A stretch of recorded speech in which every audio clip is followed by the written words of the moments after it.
All right, so I will start off by asking for a motion to approve the meeting agenda. Can I get a mover on that, please? Happy to do Thank so, you, man. Steve. Yeah. Okay. So who was that? Who was seconding it? Steve Jack. passed it. Who's seconding? Jack is happy to Thank you, pass. Jack, for seconding. Thank you. Thank you.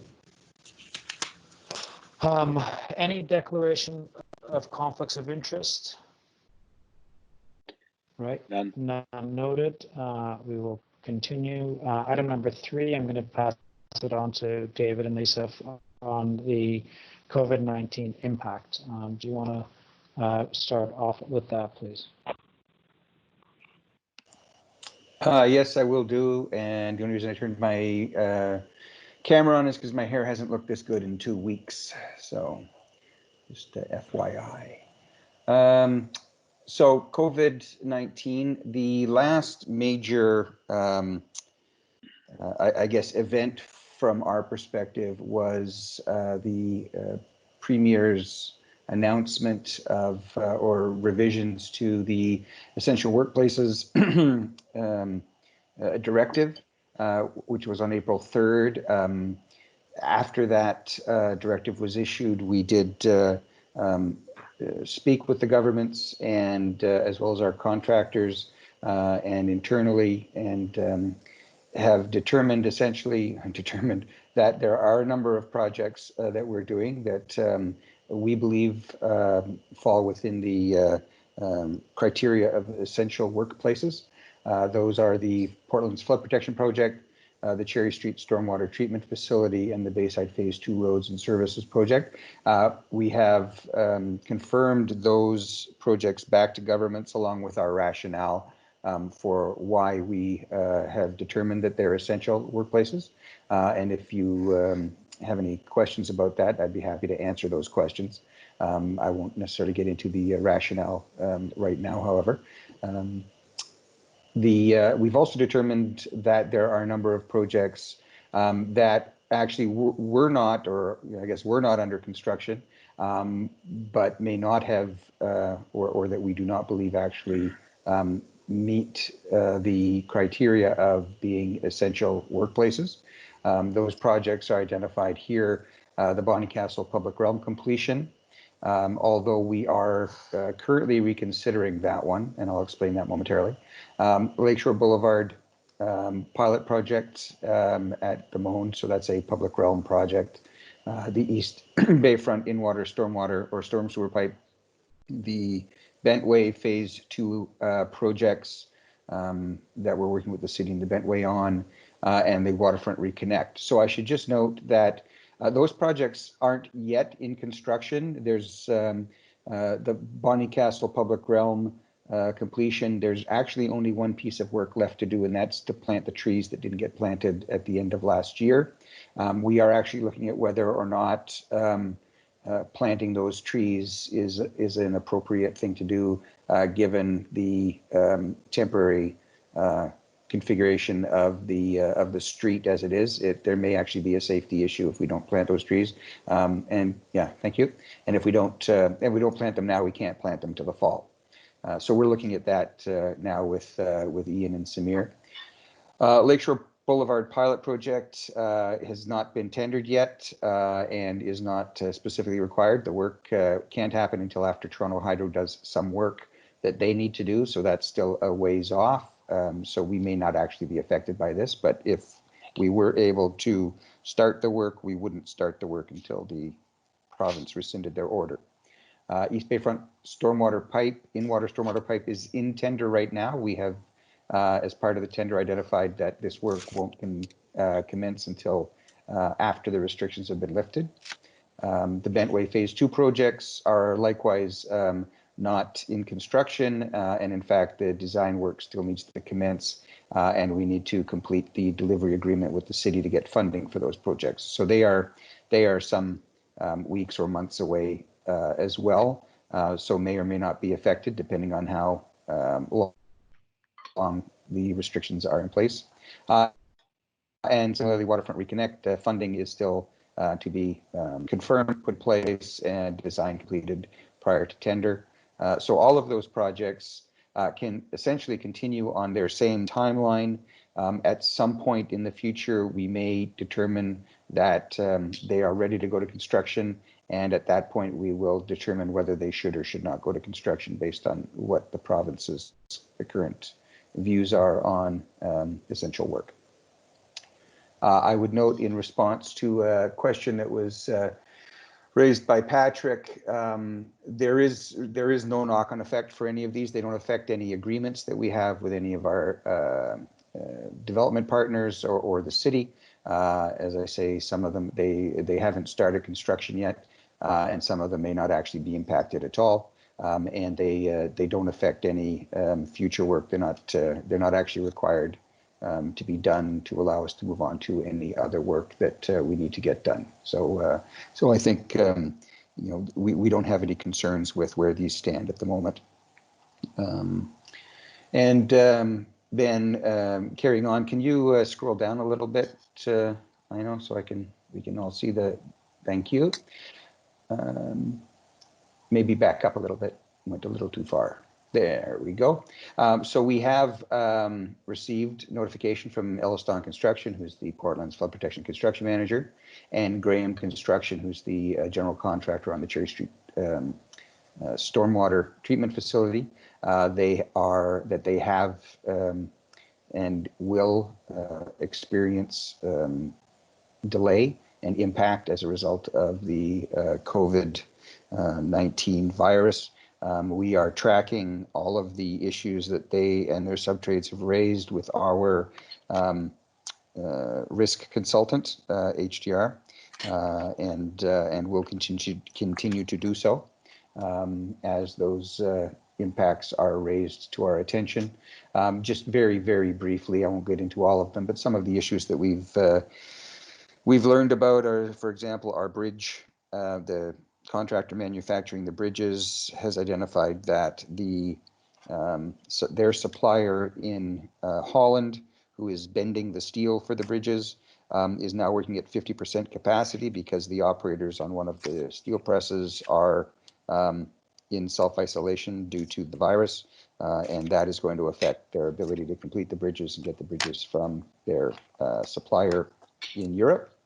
That's one example. Sorry, could we ask that you put your mic on mute? Thank you. Then we are also facing some labor shortages due to either contractors, operators, or laborers being self-isolated or simply not reporting for work. We are working with the contractor to attempt to mitigate those issues, however, and currently don't have and haven't identified any specific delay period or costs. But as we go through this, and depending on how long it takes to get back to some semblance of normalcy, we are likely to be working through with the contractors issues that they've identified that are beyond their control that will affect or may affect their ability to maintain the schedule. And I think that is, I guess one last item. We have been working very well with the city, who suspended non-essential services, so certain permits.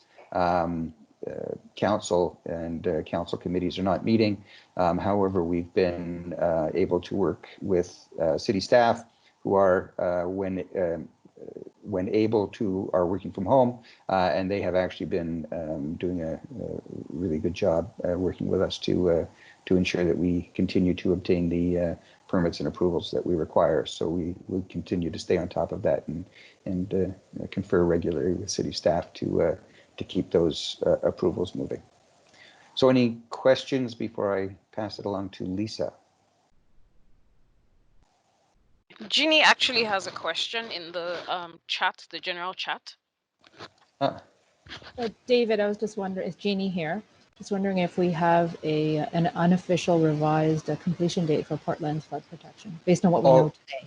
We do not, Jeannie. We don't have any idea what the impact is or may be. I mean, at the moment, we're not forecasting any overall completion delays. As you're aware, there is a fair amount we can do in terms of how the sequencing of the projects work, and we may be able to leverage some of that resequencing in terms of our ability to maintain the project schedule. But given that we have no idea how long this may go on for and what additional impacts there may be, we're not even at a point where we're starting to consider looking at delayed times and costs at this point in time. Okay, thank you. Patrick? David, could you speak to how you guys are engaging with our risk consultants and what the strategy is as it relates to both schedule and budget implications, and what the sort of at a macro what the approach will be from a risk mitigation standpoint? Well, as I just mentioned, one of the things we'll certainly be looking to do, and what we have been doing with the contractor is, addressing whether there are mitigations we can put in place right now. For example, there are a number of crews for the slurry wall contractor who are based in the U.S. If they cross the border, when they come back, they are, as we've discovered, they are required to go into self-isolation. So we're looking at the potential opportunities to have those crews remain in Canada. That might cost us a little bit of money to do that, but it would ensure that we don't lose time because those crews, rotate home and then come back and are basically sidelined for 2 weeks. So we are looking at things like that. There are obviously the issues surrounding our bridge suppliers that at this point in time there's very little we can do to improve the productivity that they're getting out of their Holland supplier. They've also faced some issues actually in their own manufacturing facility in Halifax. And until they are back up to full production, it's difficult for them and difficult for us to understand what the potential impacts are. So as I mentioned, what we will look at doing is, to the best of our ability, resequence the work, potentially accelerate the work, potentially look at delaying completion, and all of that will be dependent on what are the costs and ramifications of any of those various solutions. But we are working with HDR, our risk consultant, to identify all the risks. At the same time, talking about what are the mitigations we can do, and whether or not there are real potential costs that we might face or we may not.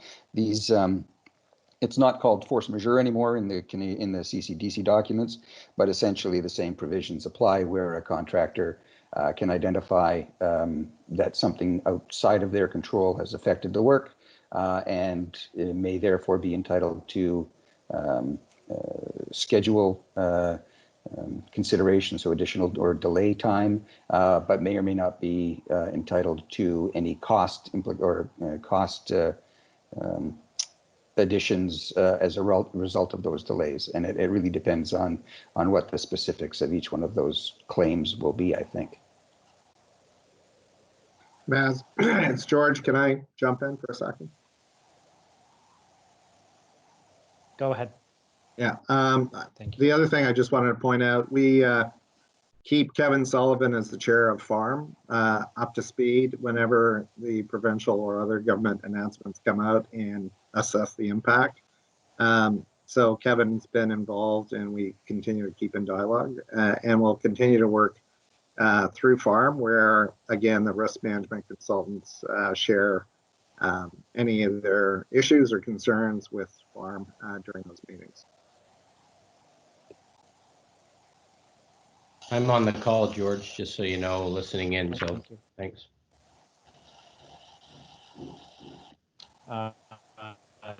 Thank you, George, and thank you, Kevin.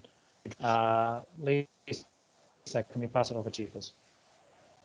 Absolutely, Maz. Lisa Taylor, CFO of Waterfront Toronto. From a finance and accounting perspective, our operations have largely been uninterrupted due to COVID-19, largely because of our cloud-based ERP that just went live in December, which has been excellent in terms of a business continuity perspective. Also, we're in the cloud for our document management, Outlook, email, etc. So everybody has had access from their homes. As a result, we've been able to continue to pay our vendors on time, and we've also reported to the Auditor General for their follow-up audit requirements, which is their standard 2-year follow-up process after their 2018 audit. We've also begun our financial year-end close for our financial statements, and due to the work from home situation, this year's audit will be completed remotely by our auditors, supported by technology such as Microsoft Teams. We don't expect any delay in completing our year-end audit and meeting our reporting deadlines, which is the May 28th Farm Committee and the June 25th Board meeting. From a cash flow perspective, I'm pleased to report that Waterfront Toronto is secure. We've got over 100 million in liquid funds. We do have some funding outstanding from governments. However, given our cash flow balance, we don't expect it to be an issue. We've had a slight delay due to COVID-19 in securing the renewal of our borrowing consent from the 3 levels of government, which our consent did expire at the end of March. However, our bank has agreed to continue our existing credit facility to July 31st, based on the intent of the governments to renew their consent. So they've extended that without the formal consent, but based on the intent of governments to renew the consent. And it's looking like governments will be able to renew their consents prior to that date. And we don't, as you know, have an immediate need to borrow anyway. However, we do have a need to reissue a $3 million letter of credit related to the Portland's flood protection project, which does fall under the authority of our credit facility. And that's related to the aquatic habitat monitoring work that's being done under Department of Fisheries and Oceans. And finally, we do have some exposure to paying US vendors. And so you may have noticed that the exchange rate is quite high. So we did have a 2-year hedging strategy that's nearing completion. And we're looking at options to mitigate our future US dollar requirements given the exchange rate fluctuations and increases. However, we don't expect that this will have a material impact, an adverse material impact. Does anyone have any questions about that report? Lisa, there's a question from Patrick on the chat. If we were to use our contingencies for the project due to claims, how are our agreements with funding partners structured to address this? Can you please respond to that? Could you just repeat that question, Matt? If we use up our contingencies for the projects due to claims, how are our agreements with funding partners structured to address this? So that would be the Portland's flood protection funding agreement, which is structured such that the risk is really on Waterfront Toronto to fund any overages in the project.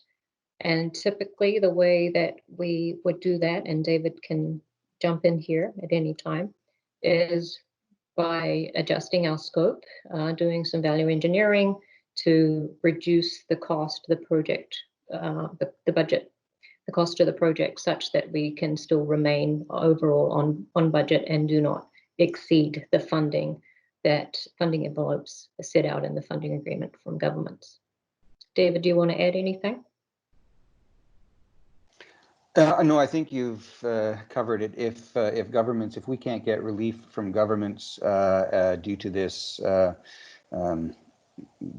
pandemic, then our options really are to look at the scope reduction to try to maintain the $1.185 billion budget.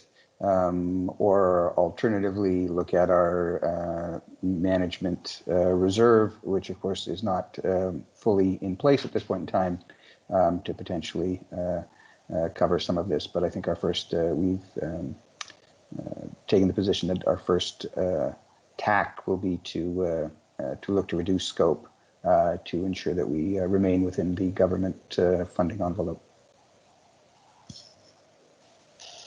Could I ask a quick question here, Maz? It's Kevin Sullivan. Go ahead, please. Yeah, go ahead, Kevin. Thanks. I keep meaning to ask, probably Lisa, have we done a deep dive into the various insurance policies that we have outstanding to see where we're covered and where we're not? I'm assuming, like most organizations, we don't have pandemic insurance because hardly anybody did. But have we looked through those to see where we might have some extra liquidity if things continue like this? We haven't with respect to COVID-19. However, Lisa, yep, sorry, go I ahead. will interrupt. We actually have talked to our insurers related to the insurances we have in place for the Portland's flood protection project. Their advice was it's very unlikely we're going to get any agreement to cover from the insurers. So we're still pursuing and will pursue that. But the advice we're getting is that the insurance that we've got in place for the projects is not going to cover us. And I'll just add that we are doing a deep dive on our insurance coverages, which we're just in the process of renewing all of our coverages. We are doing a deep dive at the next farm committee meeting, Kevin, in May. Thanks.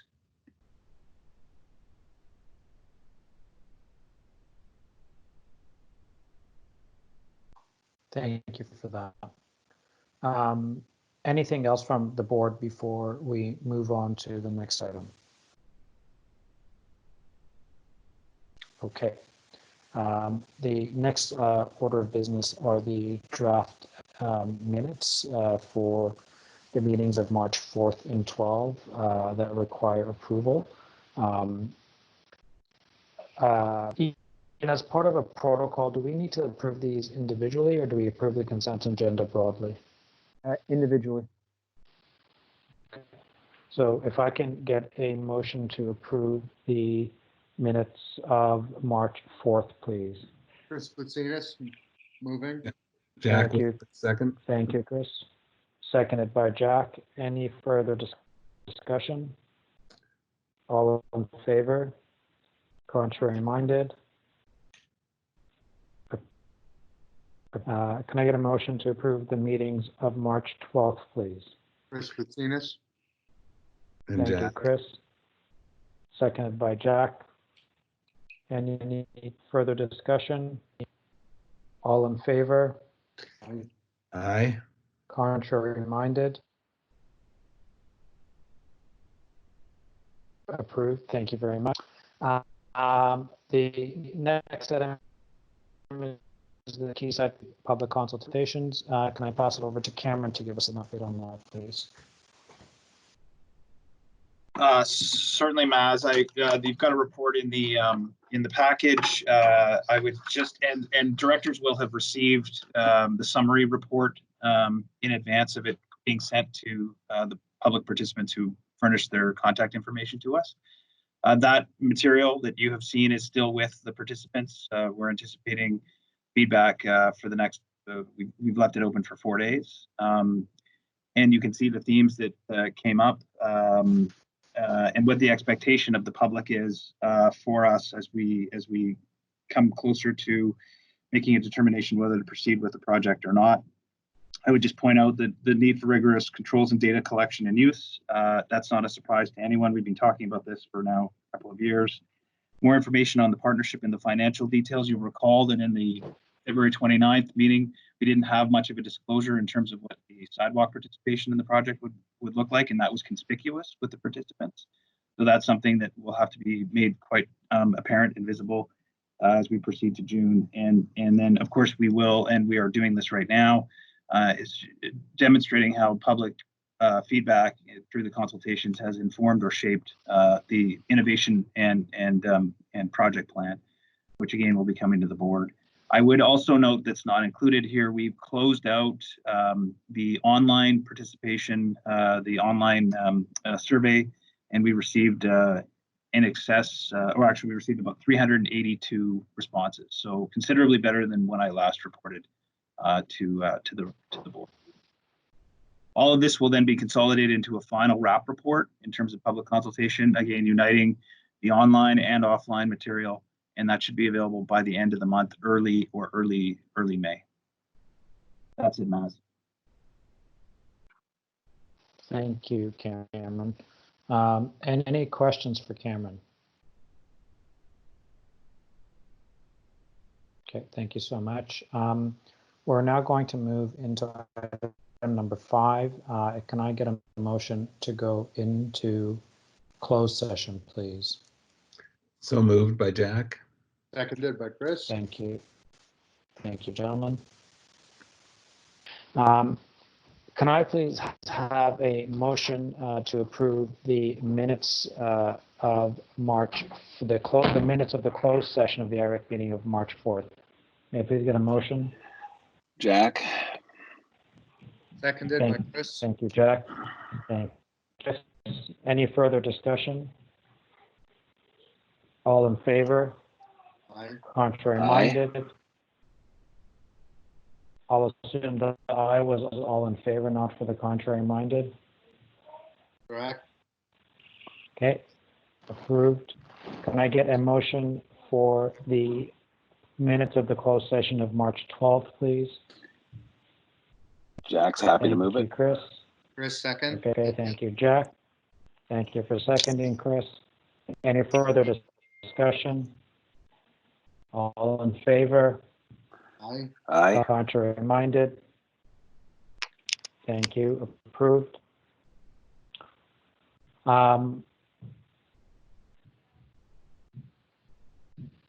We have now gone through all of those resolutions.